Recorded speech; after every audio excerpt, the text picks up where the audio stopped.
What is up, guys? Welcome to my latest video. This is a lot later than I intended it to be. Just this week's been a bit hectic and a bit emotional, and so I've not got around to filming it. I've managed to get plenty of stuff watched prior to recording this. I've got this review, my SummerSlam review, and I've watched 3 Ring of Honor events recently, so I've got those to review, film, and then I'll be putting those up. So yeah, I apologize for this video being late, but like I said, it's just been a bit of a hectic week. So that being said, I will get on with it and give you my thoughts on NXT Takeover Toronto 2. So the opening match was the Street Profits for the Undisputed Era versus the Undisputed Era, for the NXT tag titles. I wasn't 100% behind this being the opening match. I thought it should maybe have been later on the card, but it was an amazing opening match. It absolutely kicked the show off with a bang. The only downside to me was the result, that Fish and O'Reilly didn't win, but like I said, other than that, absolutely great match. Plenty of back and forth, so yeah, can't complain. Like I said, apart from the result. Io Shirai versus Candice LeRae. To me, this should have been the opening match, given that it's just like a bit of a grudge match thing. But yeah, it wasn't anything major storyline wise. It's like a bit of a grudge match and everything, but I found it to be another really good match. The ending seemed a bit flat to me, but I suppose obviously they're building Io Shirai up again for another title shot at Baszler. So yeah, but yeah, I enjoyed it. I thought it was a decent match. Pete Dunne versus Roderick Strong versus Velveteen Dream for the North American title. Now, I was pulling for Pete Dunne in this one, despite being a massive Undisputed Era fan. But obviously, so if Strong had won, I'd have been happy with that. Really enjoyed this match, but I thought Velveteen Dream's win was pretty cheap.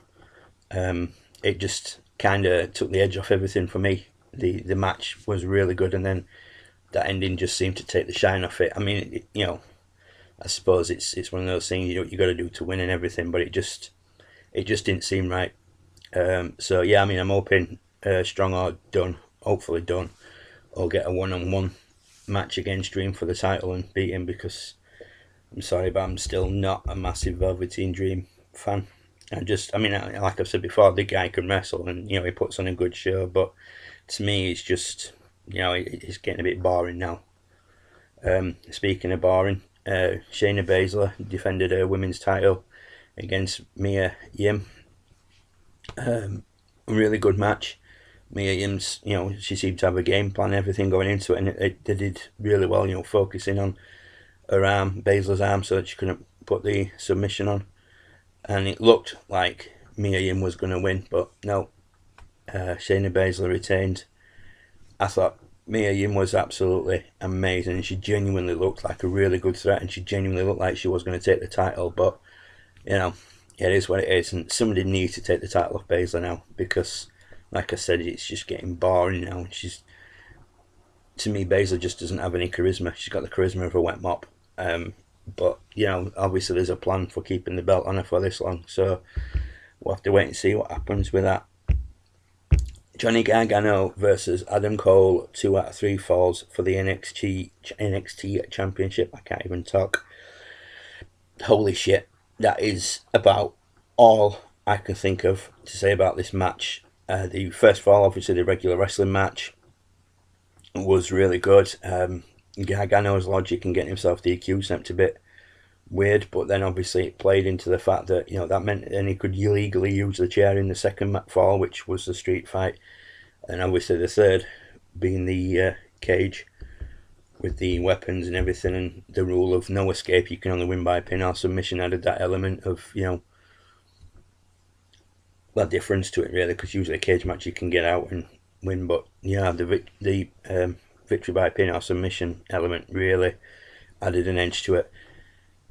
And I absolutely love this match. I mean, obviously this was the main event, and it was the one that I was looking forward to. And I cannot say enough good things about this match. Those two guys destroyed each other, and it had everything. Obviously, Adam Cole retained. I need to get the new T-shirt. But yeah, this were better than anything I've seen from the main roster, and I'm pretty sure that. Yeah, no, it did. This were better than any of the matches at SummerSlam. I will say that now. That it was better than anything from SummerSlam. But yeah, and on a personal note, from all the matches I've seen with Adam Cole in, this may be my favourite Adam Cole match, and it could be the best match I've ever seen him have. And he's had some really good matches. But yeah, there's nothing on SummerSlam that beat this match. This absolutely blew it away. And again, NXT absolutely kicked ass. SummerSlam was nowhere near as good as Takeover, and I'll do my I might as well do my SummerSlam review now actually, because it'll save messing around doing two videos and everything. So I'll go straight into SummerSlam 2019. My thoughts. Like I said, to me NXT was the better show, and again, it usually is. So the opening match we had was Becky versus Natalya, a submission match for the Raw Women's title. I didn't agree with Becky coming out first, because she's champion, she should come out second. But then I understood that, you know, Natalya were the hometown hero, as it were, and she didn't quite get the sort of reaction I expected from the crowd. I mean, they seemed a bit more lively during the match, but when she came out, it just didn't seem that loud. But it might have just been, you know, the sound in the arena or anything. But I was expecting it to really, you know, go off. But there seemed to be a lot more Becky chants at points. But yeah, it was a reasonable opening match. I didn't think for 1 minute that Natalya was going to win. To me, it never seemed like she were a genuine threat to the title, and I don't think that's a good thing. I think your challengers should always look like they could do it. Whereas even when Natalya and Becky in the sharpshooter, I was never in any doubt that Becky was going to retain. So to me, that kind of took the edge off that match. But it was a good match. It was a good opening match. And yeah, I was happy with the result. Goldberg versus Dolph Ziggler. Now, I'd seen the build up to this, obviously for the recaps, and I didn't know what to expect, but I didn't think it would be that quick. I mean, like, right from the bell, Ziggler super kicked Goldberg and he went straight for the pin, and I was like, no way they're going to do the reverse of Goldberg flattening Lesnar. Wasn't to be. And then obviously Goldberg speared Ziggler, nearly split him in half. I had to rephrase that, sounded a bit wrong. But yeah, and then Ziggler started running his mouth. Goldberg went back down, hit him again and again, and then he went up out, and then Ziggler started running his mouth again, so Goldberg came right back down and just absolutely destroyed him. It was just so, it was funny. I thought it was funny, and Ziggler just looked a proper numpty, to quote a very good English wrestler. Ricochet versus AJ Styles was the next match for the US title. I was expecting something amazing from this match, and while I think it was a good match, I think they could have done a lot more. I think the Ziggler Goldberg match, even though the match itself was short, I think the afters that went on, the time that took, could have been added to this match and could have let them have a lot more time to do something a lot better. I say it was a good match, but I expected a hell of a lot better from those two. Although I was happy with the result, because, you know, I'm an AJ Styles fan. So yeah, AJ retained, and the OC, as they're calling themselves now, have got gold. Not silver in the tag titles case, but yeah. So yeah, I was quite happy with that match. Ember Moon versus Bayley for the SmackDown Women's title. Another match I wasn't really sure what to expect. It was a decent match, you know, not special, but there plenty of back and forth, near falls, etc. And obviously Bayley retained, but yeah, it was what it was. All right. Kevin Owens versus Shane McMahon. Obviously, KO loses. He quit WWE. Now, obviously, this whole story is just a rehash of Austin and Vince but it's like the diet version of it, or the, McMahon Owens is the, the Austin McMahon light. It's just not as good because obviously they can't get away with as much as Austin and Mr. McMahon could back then.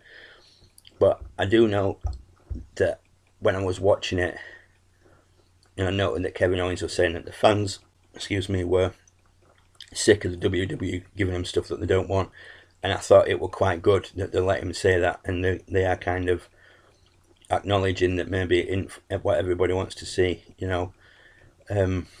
Shane having Elias come out as the guest enforcer, guaranteed that there was going to be shenanigans in the match, and there was, but it didn't ruin anything. Other than that, I can't really say much more about it. It was what it was. Owens, I believe, won with Stunner. So it was what it was. Quite an enjoyable match.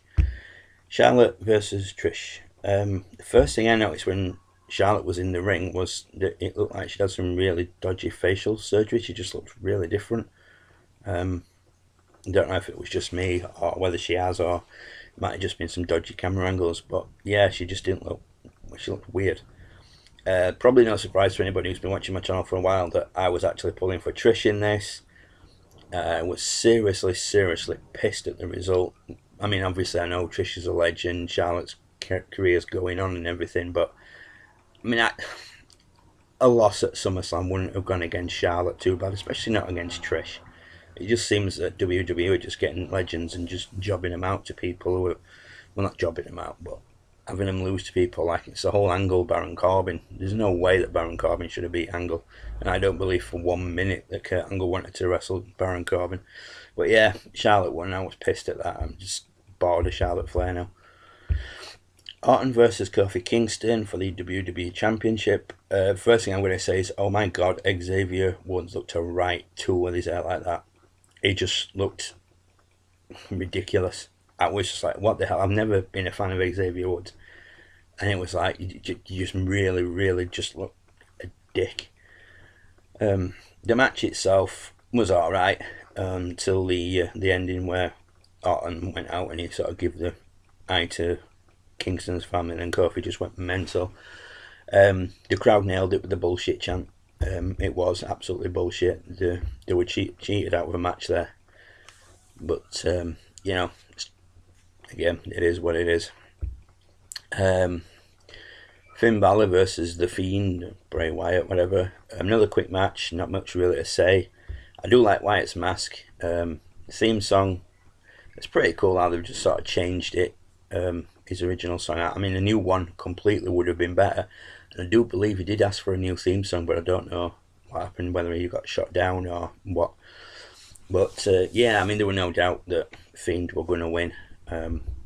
Debut match at pay-per-view. I just feel sorry for Finn Balor. First Universal Champion, and now he's just losing to people left, right, and centre. I mean, he's had an Intercontinental title run and everything, but it's just so wasted there. They really need to get on something with him.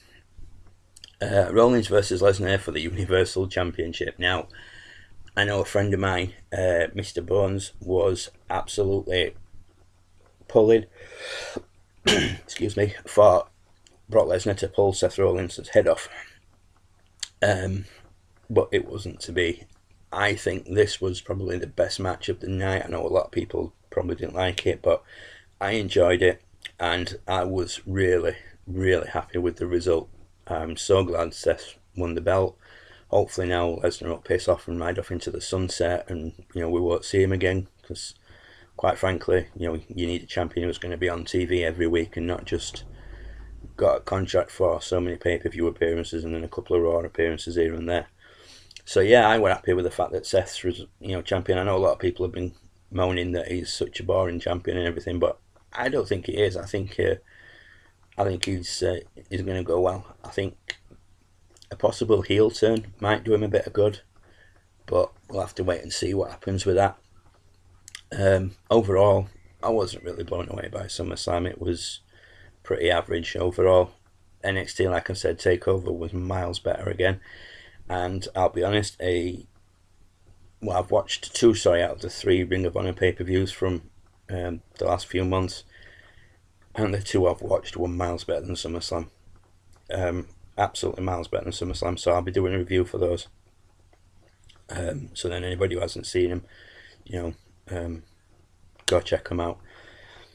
But yeah, I just thought SummerSlam was just pretty average overall. Nothing special. Nothing about it blew me away. So yeah, that's it, guys. That's my review of NXT Takeover Toronto and SummerSlam. I hope you enjoyed the video. Thank you for watching. As always, thank you to those who've subscribed to my channel. It means a lot. I've noticed my subscriber numbers have gone up over the past month or so. So that's a positive. It means more people are watching, subscribing, obviously. I've got another restoned belt video that will be going up soon. I'm just, obviously, like I've said, it's been a bit hectic and what have you this week, so I've got a lot of recording to do, and then I've got to get all the videos, sorted, and then there might be a barrage of them. I've got some more Slipknot album reviews to do. Obviously, the deadline for doing them before the new album release caught up with me and overtook me, so there's that. But yeah, I've got quite a lot of stuff coming up soon, and like I said, there might be a bit of a barrage. The DVD Blu-ray purchases I might have to double up in September. The wrestling one I will be doubling up because I only got like one wrestling DVD in July, whereas I've got some more coming. So, and you'll notice a bit of a theme about them when I do the video. But yeah, that'll do it for this one, guys. Before I start rambling on. So yeah, again, thank you for watching. Thank you for subscribing. Please feel free to leave a like or comment. Tell me what you guys thought. Which one you thought were better, NXT or SummerSlam. Which matches you really enjoyed. Which ones you thought were crap. Whatever. Just any sort of comments or anything like that is appreciated. But for now, guys, that'll do it. As always, take care of yourselves and bye for now.